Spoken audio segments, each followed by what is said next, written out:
Yesus, kami mengucap syukur untuk opportunity, untuk kesempatan yang Kau berikan pada kami. Bisa hidup saat ini, bisa bersama-sama memuji-Mu, bisa bersama-sama memuliakan nama-Mu. Terima kasih Tuhan. Terima kasih Tuhan atas kesempatan yang Kau berikan ini. Dan bahkan kami boleh mendengar sedikit firman-Mu. Terima kasih. We give you glory, we give you honor, we give you praise. Dalam nama Tuhan Yesus, semua yang percaya berkata, amin. Silakan duduk, Bapak Ibu sekalian yang dikasihi Tuhan. Haleluya. Kesempatan atau kita masih hidup, kita bisa merayakan kebangkitan Tuhan Yesus bersama-sama. Kita bisa kumpul di satu tempat, ini suatu kesempatan yang Tuhan berikan pada kita. Amin. Opportunity, sebab itu ada nyanyian yang katakan hidup ini adalah kesempatan. Jadi saudara dan saya masih hidup saat ini Tuhan masih beri kesempatan. Nah, kesempatan kalau kita respons akan kesempatan yang Tuhan berikan, ini namanya opportunity. Itu namanya privilege. Kalau opportunity dipakai, maka privilege. Kita diberi hak istimewa oleh Tuhan. Dari hidup kita ini, mulai kita hidup sampai nanti Tuhan Yesus datang, ini adalah kesempatan. Kalau kita respons terus akan firman Tuhan, wah, kita mendapat hak istimewa daripada Tuhan. Amin. Nah, kebetulan hari ini adalah hari yang dirayakan umat Tuhan, Hari Raya Kebangkitan. 40 tahun lebih yang lalu, saya mendengar firman Tuhan. Dan saya dari SD, SMP, semua Kristenan. Tapi saya dengar bahwa semua pemimpin, saya dengar firman Tuhan ini, semua pemimpin agama di seluruh muka bumi ini, semua kuburnya ada. Cuma satu yang tidak ada, yaitu kuburnya Tuhan Yesus. Itu kosong. Sebab itu kita sebagai umat Tuhan setiap hari Minggu kita rayakan, karena Dia bukan saja mati untuk dosa-dosa kita, tapi Dia bangkit. Bukan saja Dia bangkit, Dia naik ke surga, duduk di kanan Allah Bapa. Dan Dia berjanji, di mana tempat Dia berada, saudara dan saya bisa berada. Amin. What a privilege yang Tuhan berikan untuk kita. Nah, sebab itu kalau saudara belum yakin, 40 tahun lebih saya nyanyikan lagu ini, karena Dia hidup, ada hari besok. Karena Dia hidup, yang lain itu semua mati, kecuali Tuhan Yesus yang hidup. Dan Dia hidup selama-lamanya. Sebab itu waktu menyanyi lagu itu, dan saya membuat komitmen dan tidak pernah menyesal, bahkan bersuka cita sampai hari ini, 40 tahun lebih mengikut Tuhan. Dan saya nyanyikan lagu, saudara mungkin tidak tahu, saya mau ikut Yesus sampai selama-lamanya. Puji Tuhan, berkat anugerah dan kemurahannya sampai sekarang masih bisa melayani Tuhan. Amin. Jadi kalau kita ikut komitmen dan Tuhan hargai, maka saudara akan terus berjalan dalam. Tidak ada yang lebih indah di dunia ini daripada saudara ikut akan rencananya Tuhan. Kalau saudara, bukan berarti saudara nggak boleh bekerja, saudara sekolah dan lain-lain, semua itu bagus. Tapi kalau kita ikut dalam rencananya Tuhan, ini yang paling indah di muka bumi. Karena seperti tadi katakan, Dia nggak mau tinggal di surga sendiri, Dia datang ke dunia. Supaya apa? Supaya kita yang di dunia ini bisa merasakan kerajaan surga. Sebab kita berdoa, Bapa kami di surga, dikudus namamu, datanglah kerajaanmu apa? Bumi seperti di surga. Apa kerajaan Allah? Kebenaran, damai, dan sukacita. Kita bisa merasakan kebenaran, damai, dan sukacita bukan nanti kita ke surga. Sekarang kita bisa rasakan.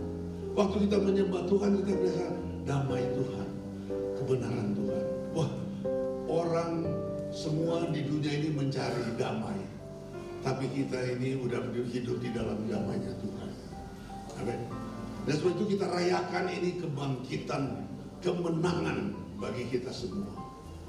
Tapi sebelum saya teruskan, saya juga ada privilege. Karena gereja ini mulai 20 tahun yang lalu ya. 20 tahun yang lalu, dan bukan kebetulan sih, kesempatan yang Tuhan berikan, itu yang saya khotbah waktu saya di Jakarta juga. Di mana, di dekat Harmoni ya, Wisma Abadi. 20 tahun yang lalu. Ya Cite. Saya pikir dulu, sekarang 76, berarti dulu umur 56. Ya, Tuhan masih beri kesempatan. Dan mungkin banyak saudara nggak tahu, mungkin Pastor Maruli tahu. Jadi saya tinggal di rumah Pastor Marganti. Terus saya datang lagi berikutnya. Terus dia bilang, "Om, lihat mobilnya." Saya bilang, "Ini kan mobil kamu yang dulu." Nah, waktu start gereja 20 tahun lalu, dia jual mobilnya. Mungkin banyak nggak tahu tuh. Saya pikir dulu dia bilang, naik taksi aja Om. Saya pikir mungkin Pastor Maruli lagi pakai mobilnya. Nggak tahu dijual untuk start mobil itu dijual untuk start gereja yang pertama. Sampai sekarang saudara masih ada itu karena benih yang ditabur itu. Mungkin banyak orang nggak tahu, mau kita aja. Tapi sekarang rahasia umum. Jadi ada yang menabur sampai sekarang bisa ada di sini. Saya mau terangkan sedikit. Ini hari kebangkitan. Ini saya udah dengar khotbah dari hari pertama, mungkin saudara lupa dying to self dan karunia-karunia roh dan lain-lain. Nah, saya disuruh untuk mengkonklusi. Jadi saya bercanda sama Pastor George tadi pagi, saya bilang, "Oh, you want to preach? Yeah, I want to correct you preaching." Kan kesempatan terakhir, dia nggak ada kesempatan. Nah, saya bilang saya mau mengatakan. Nah, ini hari kebangkitan. Nah, dari 1 Korintus 15 dikatakan ayat 17, dan jika Kristus tidak dibangkitkan, maka sia-sialah kepercayaan kamu. Kamu hidup dalam dosa. Demikian binasa juga orang-orang yang mati dalam Kristus. Ayat 19. Jadi, jikalau kita hanya dalam hidup ini saja menaruh pengharapan pada Kristus, maka kita adalah orang-orang yang paling malang dari segala manusia. Malang di sini bukan orang malang ya. Orang yang paling sial. Kebetulan istri saya itu dari Malang. Ya, apa bola kakinya namanya? Arema Malang. Jadi kalau kita menaruh pengharapan saja kepada Kristus, maka kita orang-orang masih di dalam hidup ini aja. Apa artinya? Kalau kita cuma mau ikut Tuhan karena mau dapat jodoh, orang paling sial kamu. Kalau kita ikut Tuhan supaya diberkati oleh Tuhan secara jasmani, paling sial. Apa saya Andi? Tidak salahnya saudara diberkati Tuhan.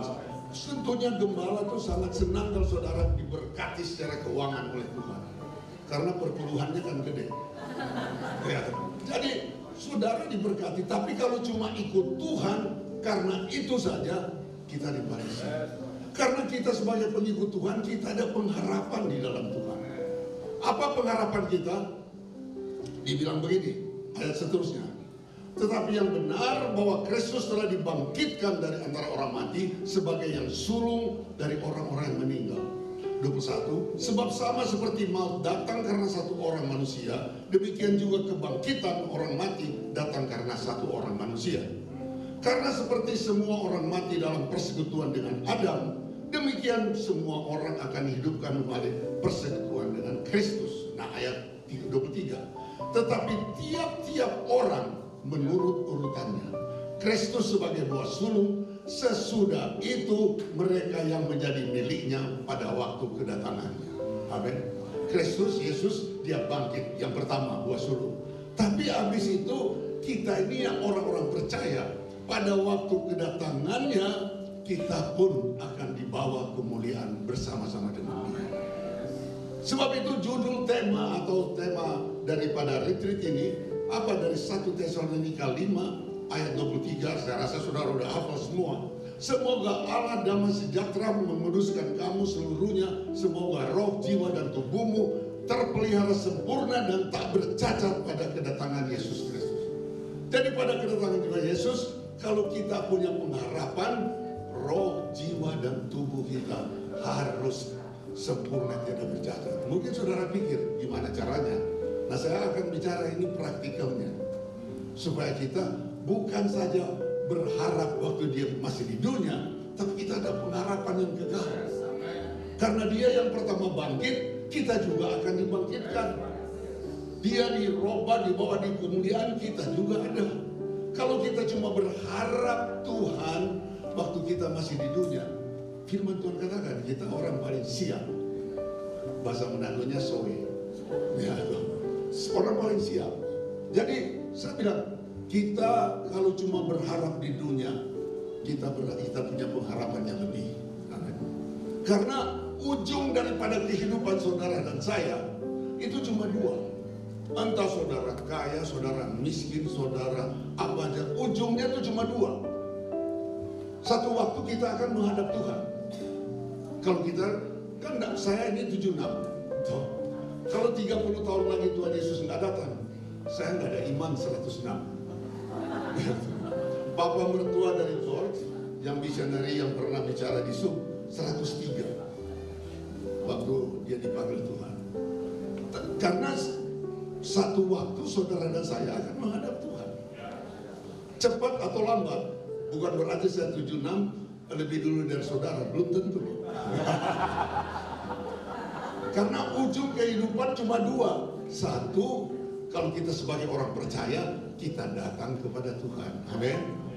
Atau Tuhan Yesus datang kedua kali. Nah, Tuhan Yesus datang, gak ada satu orang yang tahu. Kenapa tidak ada satu orang yang tahu? Kalau saya tahu bulan depan Tuhan Yesus datang, mulai saat ini gua doa puasa. Tapi gak ada yang tahu. Pesannya Tuhan Yesus yaitu cuma apa? Kamu berdoa dan berjaga-jaga. Jadi biar saudara hebat, saudara pintar, saudara kaya, saudara apa, ujung-ujungnya cuma dua. Kalau saudara datang ke Tuhan, Tuhan datang ke kita. Nah, tapi kalau kedatangannya, kalau kita siap roh, jiwa, dan tubuh, kita bersuka cita. Sebab itu di Alkitab katakan, waktu Tuhan Yesus datang ada yang bersorak-sorai, tapi ada yang kertak gigi. Saudara tahu kertak gigi? Aduh, coba benar-benar gua dulu di hidup di dunia ini. Tapi terlambat. Amin. Jangan sampai kertak gigi, orang lain suka cita, saudara, coba gua beneran dulu di gereja berkat bagi bangsa. Nah, sebab itu ujung kehidupan kita. Tapi kita sebagai orang percaya, kita tahu Tuhan Yesus akan datang dan kita persiapkan hidup kita. Roh, jiwa, dan tubuh kita. Karena urutan pertama yang telah bangkit, Tuhan Yesus, terus orang-orang yang siap waktu kedatangannya Tuhan. Sekarang mungkin saudara sering lihat di YouTube, kedatangan Tuhan itu kapan?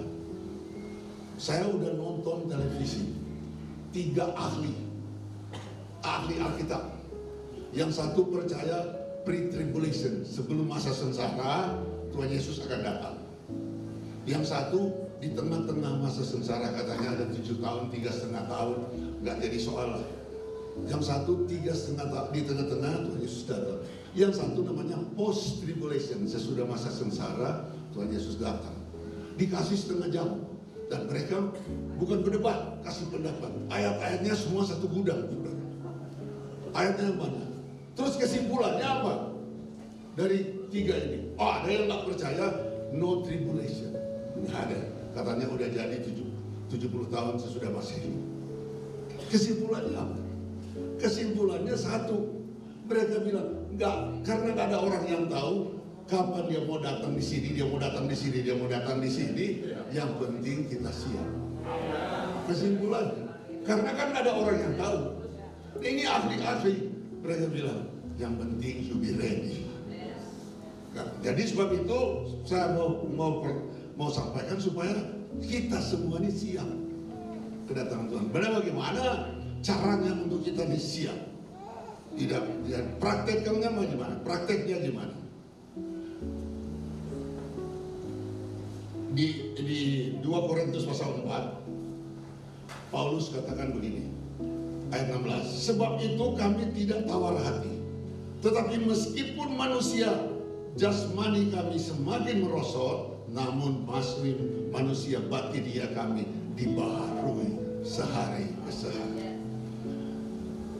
Manusia jasmani semakin merosot. Saya model-model begini, saudara. Waktu SMA kelas 2 pernah jadi juara lompat tinggi di Sulawesi Utara. Bukan sombong ya, ini sejarah. Pernah mewakili Sulawesi Utara di Jogja, Pasi. Masih umur 18. Lompat tinggi, dulu main voli dan lain-lain. Tapi makin berumur, saudara, sekarang begini aja lompat, takut bisa keseleo. Istri saya bilang udah stop main badminton, nanti lu keseleo siapa yang ngurus? Karena apa, saudara? Main voli, waduh, kalau ada bola di sana, dulu di sana kita lompat, ngambil. Sekarang main voli, otaknya bilang lompat, badannya bilang apa? Gua di sini. Karena apa? Daya tarik bumi ini semakin kencang. Kalau Tuhan Yesus nggak datang, masuklah kita. Karena itu manusia jasmani semakin apa? Merosot. Tapi manusia rohani yang nggak kelihatan dibaharui dari hari ke hari. Artinya baru, saudara, apa? Saya kan punya istri saya perempuan. Jadi kalau mau pergi pesta, dia bilang, duh, gak ada baju. Dulu kloset kita seimbang, separuh-separuh. Sesudah 40 tahun lebih menikah, kegeser baju gue. Udah di kamar tamu. Tapi kok gak ada baju? Saya tahu maksudnya, gak ada baju baru. Kalau baju udah dipakai, berarti udah dia apa? Baju bekas. Nah, kita dibaharui Tuhan bukan jadi yang baru. Kita baru belum pernah, artinya pengalaman dengan Tuhan belum pernah kita alami dulu. Ya kita udah alami, tapi yang pengalaman tiap hari sama Tuhan ada pembaruan. Sebab itu, wah, gak bosan-bosan ikut Tuhan. Karena apa? Ada sesuatu yang baru lagi, yang belum pernah kita alami. Amin. Jadi, nah, Tuhan mau kita bukan satu minggu, oh setiap hari Minggu ada pembaharuan, ada firman Tuhan dari hari ke hari. Amin. Nah, bagaimana kita dibaharui? Dia bilang, sebab penderitaan ringan yang sekarang mengerjakan bagi kami kemuliaan kekal segala-galanya jauh lebih besar dari penderitaan kami. Sebab ayat 18, sebab kami tidak memperhatikan yang kelihatan, melainkan yang tak kelihatan, karena yang kelihatan adalah sementara, sedangkan yang tak kelihatan adalah sempurna. Apa yang saudara lihat sekarang? Sebab itu kalau saya kasih konseling perkawinan, saya lihat, wah, istri kamu bakal cari istri kamu cantik ya. Oh cantik pastor, ya kalau gak cantik ya kamu gak menikah. Kamu lihat mamanya enggak? 30 tahun lagi dia seperti mamanya, masih cinta kan? Karena manusia jasmani semakin apa? Merosot. Kalau kamu mau lihat dia 40 tahun lagi, lihat omanya. Jadi begitu dia. Karena yang kelihatan semua ini apa? Sementara. Tapi yang gak kelihatan, manusia rohani itu yang kekal.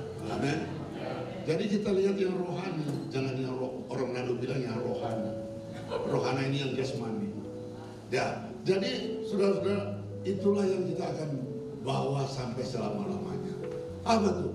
Manusia. Dan dibaharui dari hari ke hari. Nah, bagaimana pembaruan ini? Khotbah Pastor Marganti yang yang hari pertama, apa judulnya? Die to self. Kenapa harus die to self? Coba kita baca dari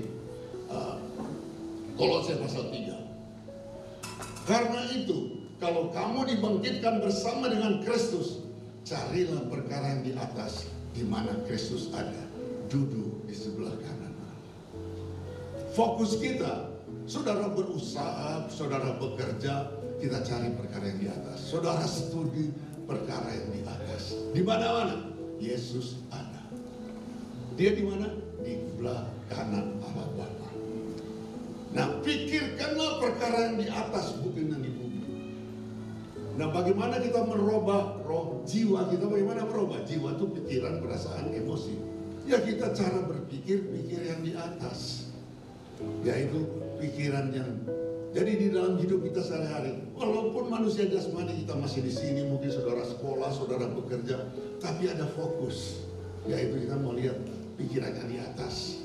Nah, ayat 4, apabila Kristus yang adalah hidup kita menyatakan diri kelak, kamu pun akan menyatakan diri bersama Dia dalam kemuliaan. Amin. Karena itu, karena kita punya pengharapan, matikanlah di dalam dirimu segala sesuatu yang duniawi. Jadi kita bagaimana kita pikiran di atas? Banyak kali kita tuju orang, dia yang salah, ini yang salah, itu yang salah. Sebenarnya sini yang salah. Ya, matikanlah dalam dirimu. Matikanlah dalam dirimu. Tembak, bukan bunuh diri, saudara. Ya. Matikanlah dalam dirimu apa? Segala sesuatu yang duniawi, percabulan, kenajisan, hawa nafsu, nafsu jahat, sembah berhala, semua itu mendatangkan murka. Ayat 8. Tetapi sekarang, kapan saudara? Sekarang buanglah, yaitu marah, geram, kejahatan, fitnah, kata-kata kotor yang keluar dari mulutmu. Jangan lagi kamu saling mendustai. Kalau kita yang orde lama tahu, jangan ada dusta di antara kita. Ada nyanyian tuh yang muda-muda nggak ngerti. Dan saling mendustai karena kamu telah mendosa. Bagaimana caranya? Kita pakai manusia baru, kita tinggalkan. Kita tinggalkan kan. Nah, sebab ayat 10, dan telah mengenakan manusia baru yang terus-menerus dibaharui, memperoleh pengetahuan yang benar menurut gambar Khaliknya atau penciptanya. Kita ini saudara diberi kesempatan oleh Tuhan supaya kita berubah dari dalam, sehingga kita makin lama semakin seperti karakter Tuhan Yesus. Amin. Kita dirubah dari dalam. Dalam hal ini, dalam perubahan ini, tidak ada lagi orang Yunani, Yahudi, bersunat, tak bersunat, orang barbar. Itu kan waktu Alkitab dulu. Kalau kita bicara bahasa sekarang, tidak ada orang Batak, Manado, Nias, dan semua itu. Tapi Kristus adalah kita dalam surga. Amin. Kita semua punya kesempatan untuk dirubah. Nah, surat kalau saudara baca firman Tuhan untuk menggampangkan, 1 Tesalonika ini, 2 Tesalonika, Korintus, ini semua tulis surat firman Tuhan kepada orang yang di gereja, bukan orang luar gereja, kepada jemaat Tuhan. Jadi sudah orang percaya. Supaya orang percaya, Tuhan dia tulis supaya roh, jiwa, dan tubuhmu tidak bercacat celah, supaya kamu mendengarkan manusia lama, manusia baru. Nah, saya mau katakan bagaimana kita mempraktekkan ini sehari-hari dalam kehidupan. Saudara, bagaimana caranya nih? Mau pakai. Nah, Roma 8 ayat 11. Dan jika roh Dia yang telah membangkitkan Yesus dari antara orang mati diam di dalam kamu, maka Ia yang telah membangkitkan Kristus Yesus dari antara orang mati akan menghidupkan juga tubuhmu yang fana oleh rohnya yang Dia di dalam kamu. Jadi sebab itu kita percaya, sudah kita terima Tuhan Yesus, ada Roh Kudus diputeraikan. Sesudah kita penuh Roh Kudus, siapa yang Tuhan Yesus mati? Siapa yang bangkitkan Dia? Roh Kudus yang bangkitkan pada hari yang ketiga. Nah, kalau roh yang membangkitkan Yesus diam di dalam kamu, Dia juga akan membangkitkan tubuh kita yang fana. Jadi saya berubah bukan karena kekuatan saya berubah dari dalam oleh kuasa roh Tuhan. Sebab itu dikatakan kalau roh Tuhan itu turun, kamu akan menjadi saksi. Biarkan roh Tuhan yang memimpin di kita dari dalam, supaya kita hidup terus dirubah dari dalam. Kalau saudara berubah dari luar, itu namanya agamawi. Kalau datang hari Minggu terus, haleluya, puji Tuhan. Padahal baru berantem sama istrinya. Ya, haleluya. Begitu keluar dari gereja, itu namanya jasmani, rohani, agamawi. Tapi kalau saudara dan saya dirubah dari dalam. Apakah saya udah selesai? Ya belum lah. Kalau saya udah tiada bercacat celah, Tuhan Yesus nggak datang, salah dong firman-Nya. Nah, kalau ini gereja Tuhan udah tiada bercacat celah, saya mau pindah di sini. Tapi begitu saya datang, udah bercacat karena pulpit udah tambah. Ya, nah, tidak ada gereja, kita semua lagi diproses. Nah, bagaimana praktikalnya? Banyak ayat yang sama. Praktikalnya bagaimana? Saudara kan sering nyanyi, to be like Jesus, all I want just to be like Him. Bener? Tahu nggak Tuhan Yesus kita ngerayain Paskah hari Jumat lalu, sampai di atas kayu salib, apa sih dia bilang? Ampunilah mereka. Saudara bisa mengampuni, atau saudara yang sakit hati, orang jauh apa orang dekat yang menyakiti saudara? Yang dekat lah. Kalau bintang film siapa mau kawin lagi, gue gak peduli. Tapi kalau Cindy Pitoy, wah gawat. Karena yang dekat. Begitu juga di dalam gereja Tuhan. Di dalam gereja ini kita dibentuk. Di Alkitab tadi katakan di Kolose pasal 3, hendaklah kamu saling mengampuni. Ya kalau nggak ada orang bikin salah, sama saudara mengampuni. Nah, kita diproses di dalam gereja Tuhan. Saudara datang terlambat, Pastor Maruli bilang, awas loh, disapel datang yang cepat, 15 menit. Saudara bisa respon begini, udah syukur gue datang di gereja, masih dimarah-marahin. Pindah gereja. Sampai Tuhan Yesus datang, saudara terlambat. Karena karakter nggak dibentuk. Amin. Kalau kita namanya disciple, disiplin, kita dilatih supaya disiplin. Dengan apa? Dengan kuasa Roh Tuhan yang sama yang membangkitkan Yesus akan merubah kita dari dalam. Asal kita biarkan Dia untuk bekerja di dalam kita. Amin. Nah, di Galatia, bagaimana caranya? Di Roma 8 ayat 8, apa dikatakan? Roma 8 ayat 8. Di sini dibilang, mereka yang ini orang-orang Kristen loh. Mereka yang hidup dalam daging tidak mungkin berkenan kepada Allah. Orang Kristen penuh Roh Kudus tapi hidup dalam kedagingan. Maksudnya mengikuti daging yang tadi percabulan dan lain-lain. Tidak mungkin berkenan pada Allah. Nah, bagaimana kita menyenangkan hatinya Allah? Kita belajar dipimpin oleh Roh Tuhan. Galatia 5 dikatakan, Galatia 5. Maksudku ialah hiduplah oleh Roh, maka kamu tidak menuruti keinginan daging. Sebab keinginan daging berlawanan dengan keinginan roh. Keinginan roh berlawanan dengan keinginan daging. Karena keduanya bertentangan. Jadi ada roh, ada daging. Selama kita masih hidup. Bagaimana kita bisa mengalahkan? Kita belajar dipimpin oleh Roh Kudus. Bagaimana praktikalnya dipimpin oleh Roh Kudus? Selamanya Roh Kudus ini membawa kita lebih dekat ke Tuhan. Amin. Kalau iblis selamanya memisahkan kita. Dosa memisahkan kita. Nah, kalau saudara tidur bangun jam 4 pagi, terus ada suara di sini bilang berdoa. Kira-kira iblis itu atau Roh Kudus? Saudara jangan kencing, dalam nama Yesus, orang masih ngantuk.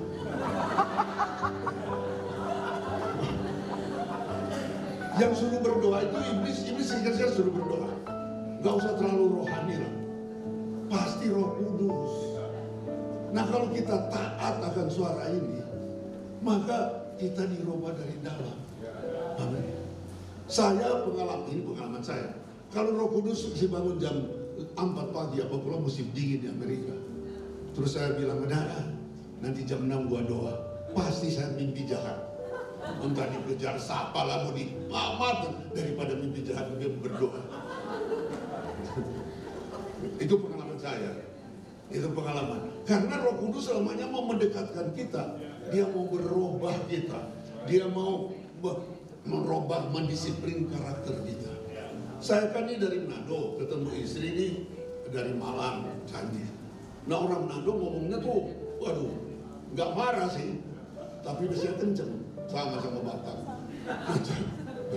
Orang dulu waktu menikah bilang, kamu jangan kasar-kasar sama istri kamu. Loh, nggak kasar, biasa. Tapi banyak orang sudah tersandung. Ya saya berubah lah, mulai berubah, ya kan? Berubah terus. Oh, perkara bahasa itu repot, saudara. Mesti saya kan, dia memang dari tahun 77 di Amerika, tapi logat Jawanya masih kenceng. Jadi umpamanya dia bilang gini, Paul, liatin gula di toko. Ya gue pergi ke toko, gue lihat gula banyak nih.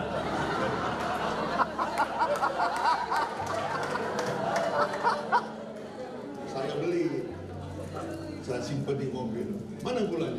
Lu suruh lihat di sana banyak. Maksud saya lihat tuh beli. Oh, ngomong gitu, ngomong yang benar. Ya, banyak salah paham begitu. Kalau saya udah 1 bulan di sini ke Manado, begitu saya pulang ke sana, istri saya bahasa Manado sama dia. Dia Amerika. Ya, tapi kita mesti berubah dalam sehari-hari yang membawa kita lebih dekat kepada Tuhan, lebih mengasihi istri kita. Jadi itu sebabnya bagaimana yaitu kita harus mengikuti pimpinan Roh Kudus. Saudara bilang, Pak, Pastor Paul mesti nggak tahu persoalan sekarang. Saya lihat, saudara lihat, ini gedung kan besar kan, bisa 200 orang. Tapi kalau saudara naik helikopter, apa nih gedung? Waduh, kecil bener kan? Saudara pakai Google Earth, waduh, tambah nggak kelihatan. Begitu juga dengan hidup saudara. Kalau saudara cuma muter-muter di dalam gedung ini, persoalannya nggak selesai-selesai. Tapi kalau saudara kemarin gua di khotbah, kita seperti burung eagle, seperti elang, melakukan terbang tinggi. Nah, kalau kita terbang tinggi bersama dengan Tuhan, maka persoalannya apa ini? Hilang, ada, tapi kecil. Jadi kecil. Kalau kita dengan Tuhan, sebab itu kalau kita dengan Roh Kudus, maka semua itu jadi gampang. Persoalannya hilang, ada, tapi jadi kecil karena kita bersama dengan Tuhan. Itu namanya bagaimana kita mengalahkan kedagingan daging kita. Nah di sini ada daging itu, perbuatan daging telah nyata, percabulan, kecemaran, hawa nafsu, penyembahan berhala, sihir, dan lain-lain. Saudara bisa baca seterusnya ayat 20, kepentingan diri sendiri, pencerahan, roh pemecah, pesta pora, dan sebagainya. Ada orang tanya ke saya, sering orang tanya, Pastor, ngerokok kan tidak ada di Alkitab, jangan kamu ngerokok. Lu bilang ada. Di mana? Galatia 5 ayat 20 dan sebagainya.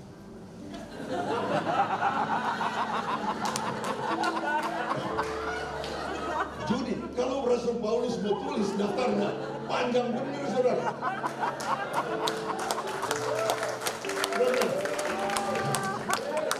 Judi boleh nggak?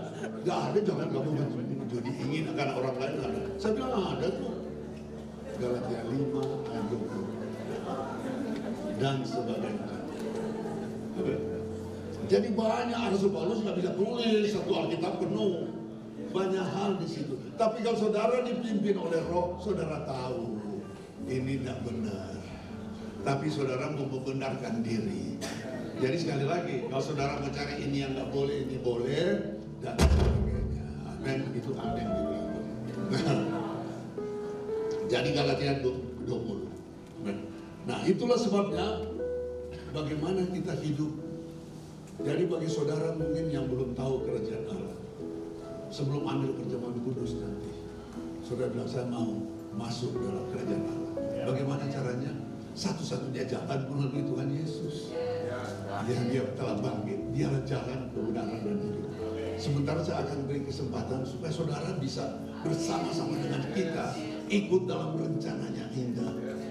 Opportunity, kesempatan Tuhan berikan. Kalau saudara respons, itulah hak istimewa. Amen. Saudara akan Tuhan. Nah, bagaimana caranya? Tuhan Yesus berfirman di Matius 24, cuma ada satu contoh tentang akhir zaman. Mungkin saudara lihat di YouTube, oh akan terjadilah bait Allah akan dibangun, ada sapi merah, sapi hijau, gue nggak ngerti lah itu. Nggak akan di sana. Nggak jadi soal, karena nggak ada orang yang tahu. Tapi Tuhan cuma kasih satu contoh di Alkitab, yaitu dibilang akhir zaman. Matius pasal 24 ayat yang ketiga 30 berapa itu? 37. Akhir zaman sama seperti zamannya Nuh. Cuma ada satu contoh. Nah, bagaimana Nuh ini selamat? Dia bangun bahtera dan dia selamat. Itu salah satu contoh bagi saudara dan saya. Nah, karakternya Nuh ini apa? Ayat 9 dari Kejadian pasal 6. Ayat 8, tetapi Nuh mendapat kasih karunia Tuhan di mata Tuhan. Inilah riwayat Nuh. Nuh seorang yang benar dan tidak bercela di antara orang-orang sesamanya. Dan Nuh itu hidup bergaul dengan Allah. Jadi kita contohin Nuh aja. Nuh ini orang benar. Ayat-ayat sebelumnya dibilang zaman itu zaman yang rusak. Di 2 Timotius dia katakan akhir zaman ini dunia ini semakin rusak. Gak semakin benar. Tapi Nuh mendapat kasih karunia. Dia yang tak bercela. Ingat tema 1 Tesalonika 5:23, supaya kita tidak bercacat celah, kudus pada waktu kedatangan Tuhan. Nah, apa yang Nuh lakukan? Nuh disuruh Tuhan bikin bahtera, saudara nanti bisa, bikin perahu di atas gunung. Belum pernah hujan waktu di dunia itu. Dia khotbah 120 tahun. Dia khotbah nanti akan ada hujan. Diketawain sama orang. Bikin bukan di pinggir pantai, dia bikin di atas gunung. Dan 120 tahun gak ada orang bertobat. Kecuali Nuh yang masuk di bahtera. Nanti datang air bah dan air melanda, banjir melanda. Nuh itu selamat. Karena akhir zaman seperti zamannya Nuh. Nah, syaratnya Nuh ini dibilang Nuh itu hidup benar. Kalau saya baca di Amplify Bible, there are the records of generation, family history of Noah. Noah was a righteous man, one who was just and had right standing with God. So itu saya bilang, di dalam dunia sekarang kita jaga hubungan kita sama Tuhan yang benar. Blameless in his evil generation.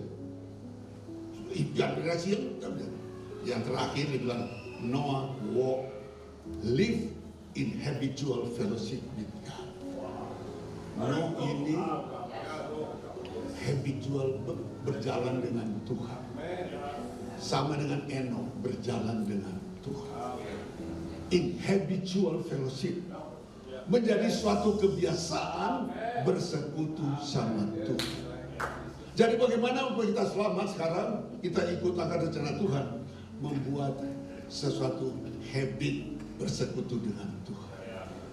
Saudara yang udah mengikuti Tuhan, kalau bangun pagi, kalau kita udah biasa satu habit, kita berdoa. Kita berhubungan Tuhan, terima kasih Tuhan udah bisa tidur, masih bangun. Lama-lama ini udah gak ada orang suruh, udah gak pasal menurut bilang, tiap doa pagi ya. Udah kebiasaan bersekutu dengan Tuhan. Kebiasaan apa? Memuji Tuhan. Udah senang memuji Tuhan. Dulu saya bilang waktu Pingkan masih SMP, saya masih berlayar. Mereka ada persekutuan di rumah. Pingkan ini sama Linda, sama Kemal, kan saya lupa tuh. Mereka, kalau mereka persekutuan di rumah, saya belum bertobat. Terus mereka nyanyi-nyanyi. Dengar dia panggil nama saya. Saya paling benci dulu. Terus begitu selesai saya bilang, pensi dulu kamu. Ya SMP. Nah gue kan hipis, gondrong. Saya bilang, kita yang gak gini-gini. Tapi om semua juga gini-gini. Terus diganti lagi. Dengar dia panggil om saya.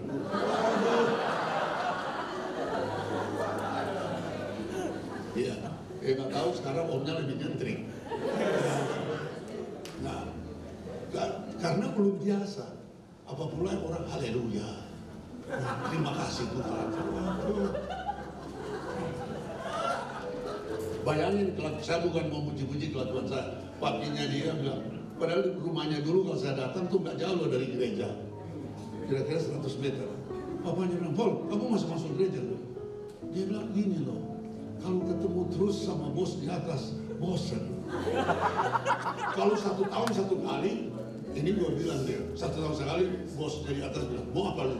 Oh, mau apa? Macam rindu tuh, itu kan pikiran kita. Bayangin betapa murtadnya. Tapi Tuhan bisa berubah. Karena sekarang itu menjadi habit. Bangun pagi, Alkitab bilang umur cuma 70, lewat bonus. Ini udah bonus nih. Tahun 83 udah kena kanker thyroid. 83 loh, 40 tahun yang lalu. Masih, jadi saya nggak punya thyroid, tapi masih hidup tuh sehat. Ya. Jadi ini semua bonus. Udah 7 up, ini bonus. Jadi jangan saudara tunggu 7 up baru mau bertobat. Mungkin Tuhan udah datang. Selama saudara masih dengar, tuh beri kesempatan bagi saudara. Dan saya bilang 40 tahun lebih ikut Tuhan tidak pernah menyesal, mana bersuka cita. Anak-anak saya tanya, mulai waktu mereka teenager, Dad, saya bilang ke anak-anak saya, dari kecil, jangan pernah bohong. Kalau kamu bohong, bapak lu bukan saya, bapak lu si iblis. Yohanes 8 ayat 24, bapakmu ya iblis pendusta. Jadi mereka senjata bahkan Tuhan. Dad, how many packet cigarette you smoke before? Waduh, I don't lie. Only 4 packet. So 4, 10, 20? No. You don't understand. In Indonesia, they have 1 packet. Kretek only 10. Jadi ya 60 lah. Wow, katanya. Dan aku, yang pertanyaan yang susah dijawab. Tell the truth. How many girlfriend you have?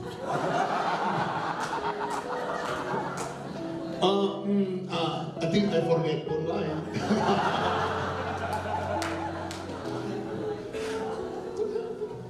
Kamu minum berapa dulu? Bukan minum air, saudara. Minum.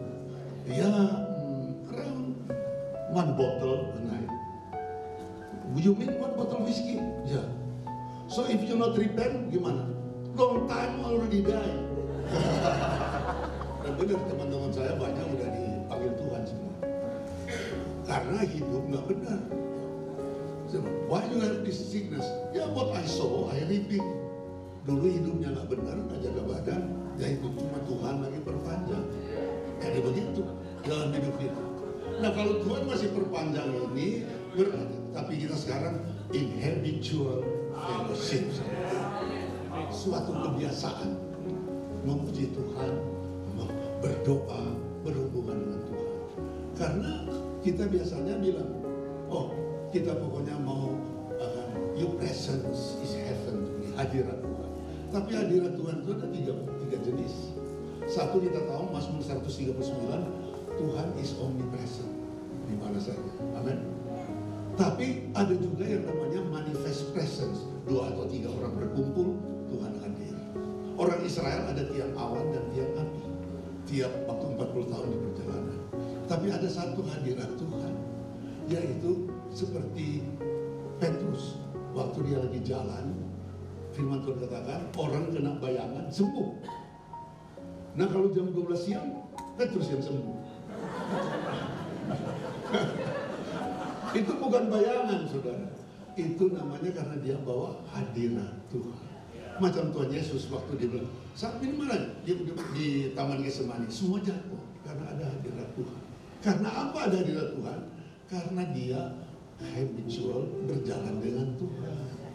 Kalau orang berjalan dengan Tuhan, saudara bawa hadirat Tuhan di sekolah, saudara bawa di pekerjaan, saudara di mana saudara bawa?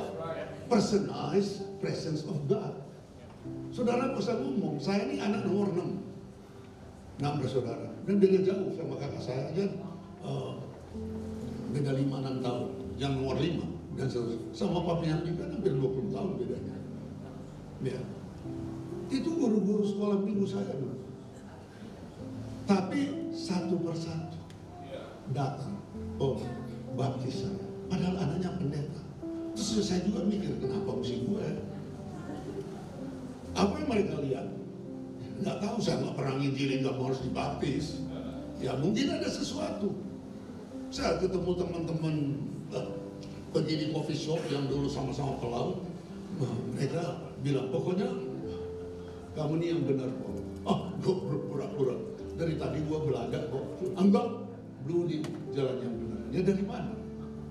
Kita makan, mereka bilang, ya, bisa ngerokok di sini kan? Dulu masih bisa ngerokok. Saya bilang, ini bukan restoran gue, kok lu ngerokok segenap di depan kamu? Wah, dia. Terus saya kan mikir, ada apa? Kalau kita membawa kesucian hidup, karena kita berjalan dengan kudus, maka orang akan melihat presence of the Lord, karena kita habitual fellowship sama Tuhan. Nah, akhir zaman orang yang seperti Nuh ini yang akan diselamatkan. Orang-orang yang habitual fellowship sama Tuhan. Nah, dulu Nuh bangun bahtera. Sekarang apa kita harus ambil kayu bangun bahtera lagi? Nah, apa yang Tuhan Yesus lagi bangun sekarang? Apa yang Tuhan Yesus lagi bangun? Matius pasal 16. Dia bilang, aku akan membangun gereja dan pintu alam maut tidak bisa menguasai. Amin. Jadi Tuhan Yesus, nah dari 104 kata gereja Tuhan, 90 lebih bicara gereja lokal. Umpamanya, kalau ada satu orang bersalah, tegur dia 4 mata, anak bawa saksi, Anda kumpul semua gereja. Kalau kumpul semua gereja seluruh dunia tiap kali rapat umum ini ada yang bersalah, ya gereja kumpul terus. Maksud itu gereja lokal. Komitmen di gereja lokal. Inilah bahtera yang saudara aman. Amin. Karena dari 104 kata, 90 lebih bicara gereja lokal. Gereja di Efesus, gereja di Korintus, gereja di Tesalonika dan lain-lain. Itu bicara pada gereja lokal. Jadi sebab itu saudara berada di gereja yang lokal, yang betul, yang mau menginjil dan lain-lain. Saudara aman di sini. Dari sini juga saudara dibentuk karakter kita. Karena karakter kita, siapa yang kita harus ampuni? Bagaimana kita bisa mengasihi satu sama lain? Di sini kita dibentuk praktek untuk merubah kita menjadi sama seperti Khalik kita, pencipta kita. Nah, itu sebabnya Tuhan Yesus akan datang cuma untuk gerejanya. Yang apa? Yang tiada bercacat celah. Amin. Kamu masih ingat dari yang waktu Zoom sama Pak Rendel itu? Dia ngomong begini. Waktu Adam dan Hawa menikah, siapa pendetanya? Hah? Jangan cuma Bapak Allah toh, Allah memberkati mereka. Nah, terus kenapa Tuhan Yesus itu Adam yang pertama jatuh, gagal. Tapi 1 Korintus 15 dikatakan ada Adam yang akhir, bukan Adam kedua. Yaitu siapa? Tuhan Yesus. Kenapa Tuhan Yesus, ini khotbahnya dia, kenapa Tuhan Yesus membuat keajaiban di perkawinan yang pertama? Keajaiban. Kenapa bukan orang timpang, kajalan, bukan orang buta? Karena dia datang ke dunia bukan saja menyelamatkan, tapi dia mau menikah, mau kawin. Dia kawin sama siapa? Sama gerejanya. Wahyu pasal 19. Gerejanya yang telah menyiapkan diri, yang pakaian lenan halus, perbuatan benar, orang-orang kudus. Siapa gerejanya? Saudara dan saya. Amin. Sebab itu di Efesus katakan bahwa rahasia ini besar. Hubungan suami istri adalah antara Kristus dan gerejanya. Dia naik ke surga, duduk di kanan Allah Bapa, dia di Tuhan dan Kristus yang mengurapi kita. Sebab itu kita disebut apa? Tubuh Kristus, bukan tubuh Yesus. Tubuh Yesus sekarang dia di surga. Kita ini tubuh Kristus. 1 Korintus 12. Tubuh Kristus bermacam-macam fungsi. Kepalanya siapa? Tuhan Yesus kepalanya. Tapi di satu ayat di 1 Korintus 12 dia bilang, kepala ini tidak bisa berkata kepada kaki, aku tidak membutuhkan engkau. Bayangin kepala. Siapa yang kaki? Yaitu saudara. Dia mau menyampaikan kabar baik. Itu kakinya Tuhan di muka bumi. Sebab itu saya ini orang gereja lokal. Saya mau supaya kita gereja. Tapi di dalam gereja ini saudara dan saya dibentuk oleh Tuhan. Iblis pertama kali kalau saudara sakit hati, dia pasti bilang, jangan masuk gereja. Pasti bilang, jangan masuk gereja. Ngambek saudara. Masuk. Nah kalau saudara sendiri, di kitabnya saya dibilang, bara api ini cuma bisa nyala tuh kalau rame-rame. Kalau api ini satu dipisahin, bentar mati. Jadi pertama iblis ini. Jadi apapun yang terjadi, setia di gereja lokal. Gereja yang benar. Saudara ditempatkan di sini. Karena firman Tuhan katakan, Tuhan Yesus menempatkan menurut kehendaknya. Bukan kehendak kita. Kalau saudara pindah-pindah gereja terus, ya pindah sini, pindah sana. Siapa kehendaknya siapa? Kehendaknya dia kalau dia tempatkan di sini. Amin. Amin.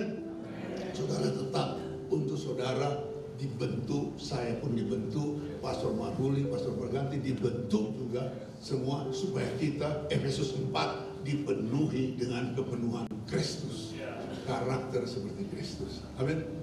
Nah,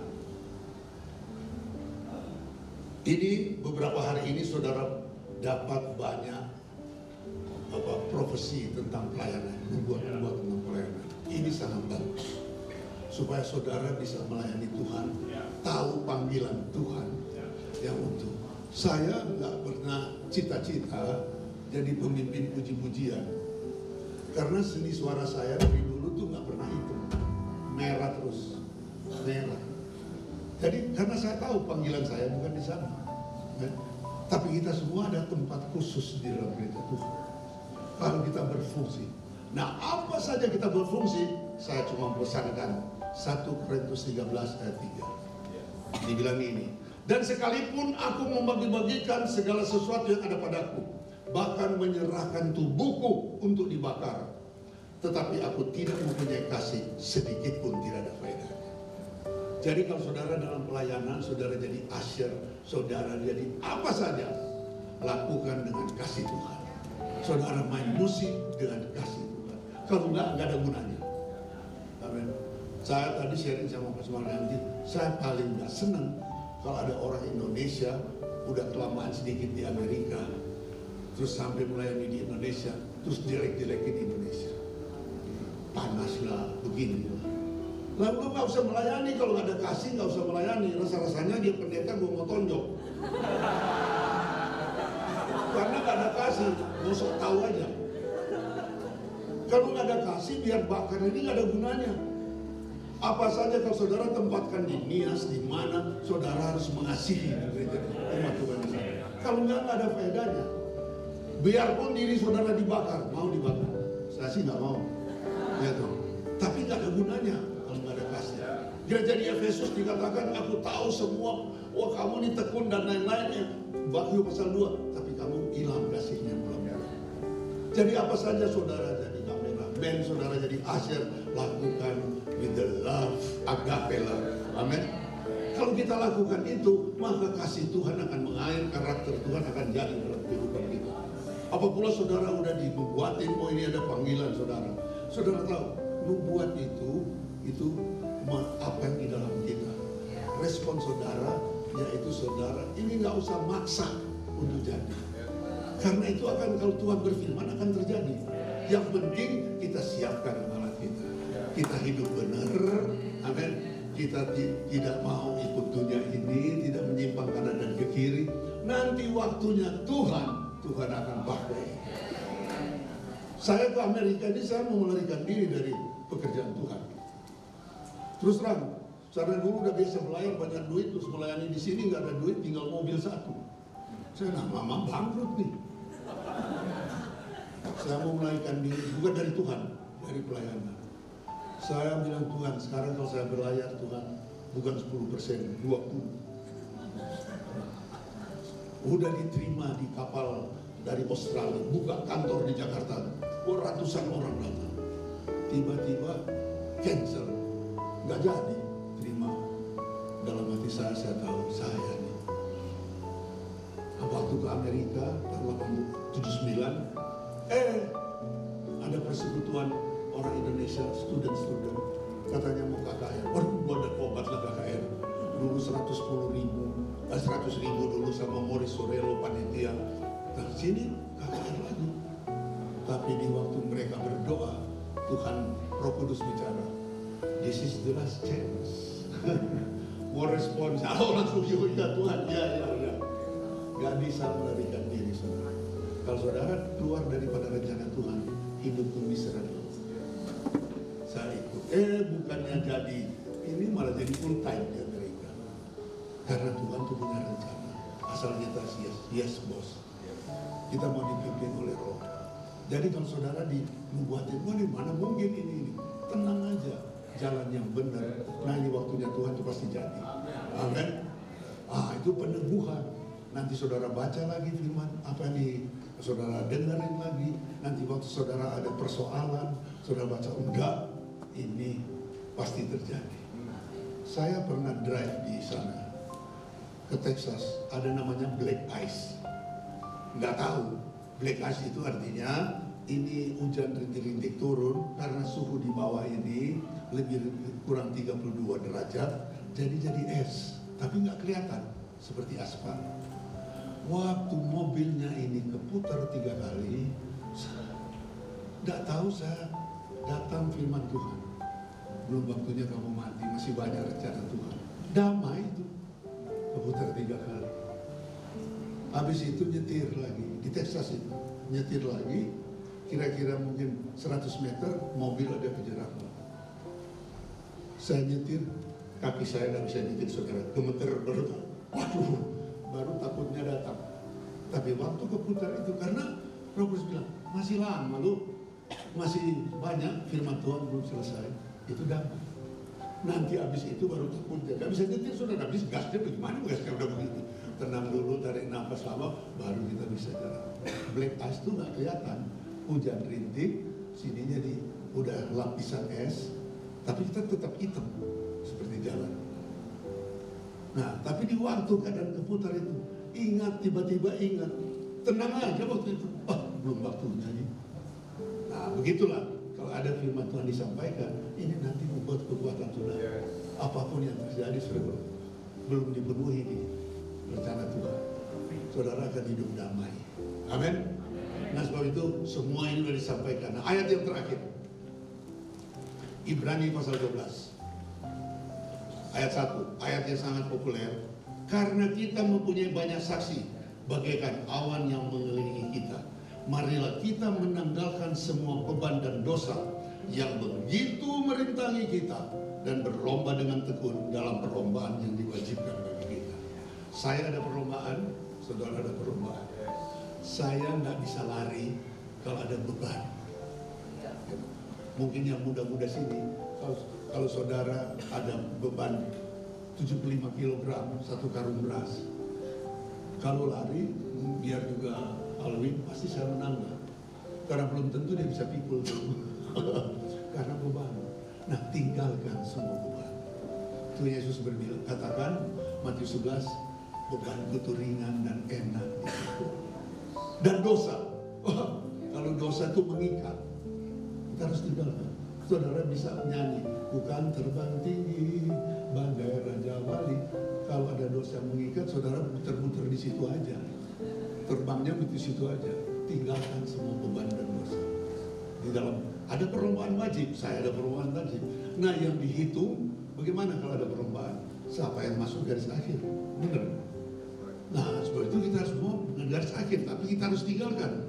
Ayat yang kedua, marilah kita melakukannya dengan mata tertuju kepada pasal berganti, pada Yesus yang memimpin kita dalam iman dan yang membawa iman kita kepada kesempurnaan, yang dengan tekun mengabaikan kehinaan, tekun memikul salib, ganti sukacita yang disediakan bagi dia yang sekarang duduk di sebelah kanan tahta Allah. Di mana Tuhan Yesus sekarang?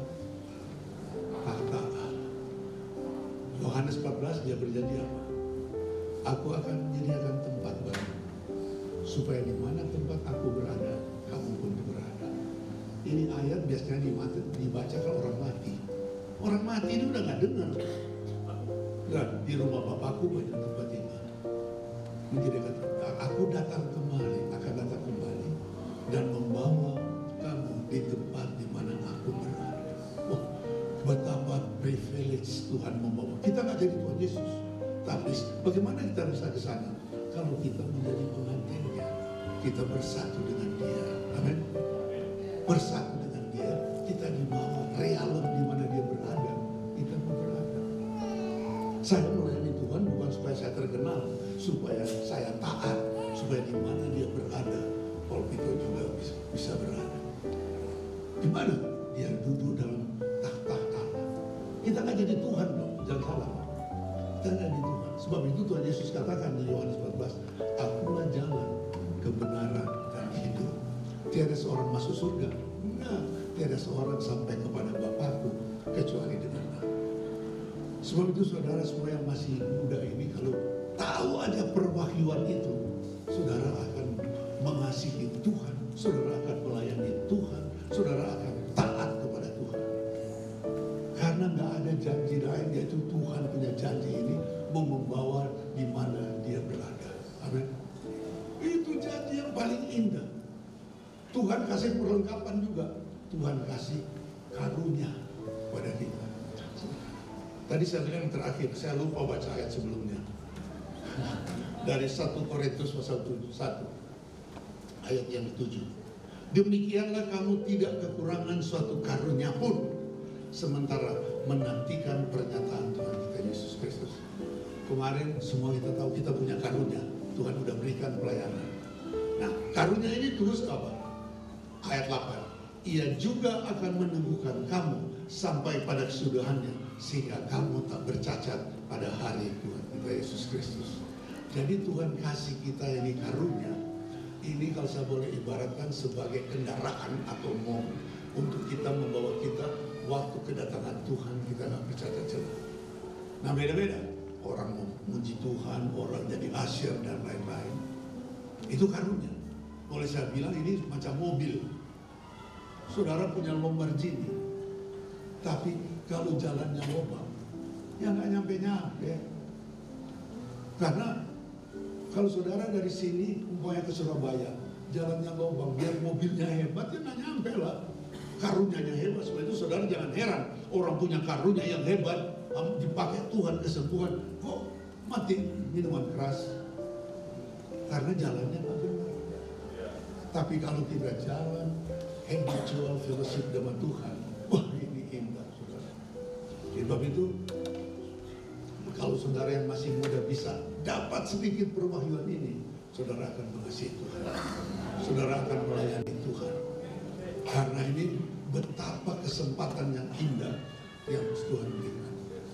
Nah, sebelum kita ambil perjamuan kudus, bagi saudara yang semua yang belum tahu akan hari esok, belum tahu akan keyakinan ini, saudara percaya kepada Tuhan Yesus, supaya saudara juga masuk di dalam rencananya yang indah. Tuhan bukan cuma menebus dosa kita, bahwa roh sama yang membangkitkan Tuhan Yesus diam di dalam kamu, akan mengubah tubuh kita, sehingga kita punya karunia dan kita kedapatan tiada bercacat waktu datang Tuhan. Caranya gimana? Caranya dengan Roh Kudus yang bekerja di dalam kita. Amin. Masih banyak ayat, tapi ya ini waktunya. Karena kalau bicara rencana Tuhan dari Kejadian sampai Wahyu. Dan Tuhan mau datang untuk umatnya yang telah menyiapkan diri. Sebab itu bagi kita mungkin renungkan ini, bagi saudara yang belum rasa aman, belum tahu, oh saya mau menerima Engkau Tuhan Yesus, biar kerajaan Allah turun dalam hidup saya, biar Tuhan damai turun dalam hidup saya. Aku nggak tahu kan hari esok, tapi bersamamu ada pengharapan. Mungkin semua tutup mata. Kalau yang mau menerima Tuhan Yesus sebelum ambil perjamuan kudus, saudara bisa angkat tangan. Saya nih, saya mau terima Engkau Tuhan, karena supaya ada hari besok, ada pengharapan di dalam Tuhan. Amin. Kalau ada yang mau silakan, jangan tutup mata. Saya ini mau terima Tuhan. 40 tahun lebih saya membuat decision, saya mau menerima Tuhan. Ada 1-2 orang yang mau terima Tuhan. Karena kita akan ambil perjamuan kudus ya. Kita akan perjamuan kudus. Ini tubuh dan darah Tuhan. Kalau kita makan ini roti, ini berarti kita ambil bagian di dalam tubuh Tuhan atau gereja Tuhan. Sehingga kalau dia datang, kita akan dirubah dan kita akan dibangkitkan bersama-sama dia. Kalau kita minum anggur ini atau jus ini, melambangkan darah Yesus. Semua janji-janji Tuhan di Alkitab yang ada 7.000 lebih itu milik saudara, karena udah dimeteraikan dengan darah anak Tuhan. Amin. Mari kita berdiri.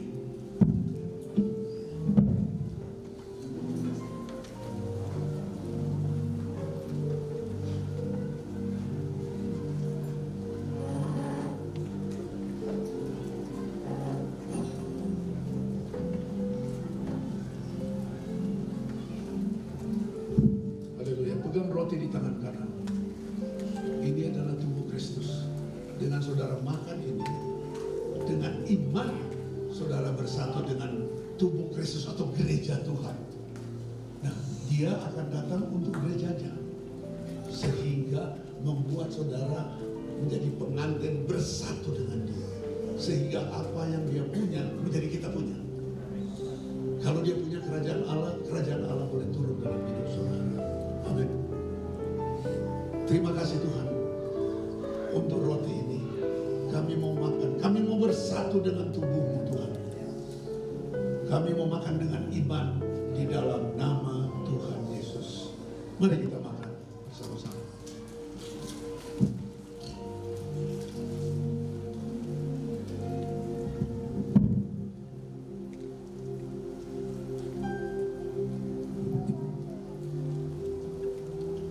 Tadi saya sudah katakan, anggur atau minuman ini, semua janji Tuhan telah dimeteraikan dengan darah yang kudus, yang dicurahkan di atas kayu salib.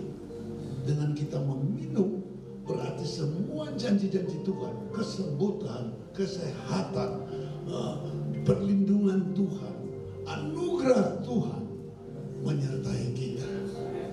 Terima kasih Tuhan Yesus untuk darah-Mu yang kudus. Kami mau minum, kami mau terima semua janji-janji Tuhan di dalam nama Tuhan Yesus Kristus. Mari kita minum dengan hati bersyukur.